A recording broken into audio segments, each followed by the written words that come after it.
You ask Tiger to solve. This deals with linear equations with one unknown. The final result is x equals -21/4. Let's solve it step by step.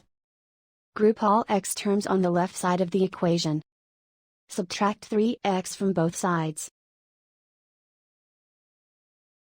Group like terms. Simplify the arithmetic. Group like terms. Simplify the arithmetic. Group all constants on the right side of the equation. Subtract 5 from both sides. Simplify the arithmetic.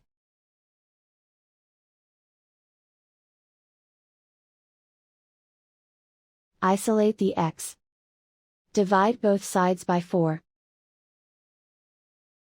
Simplify the fraction.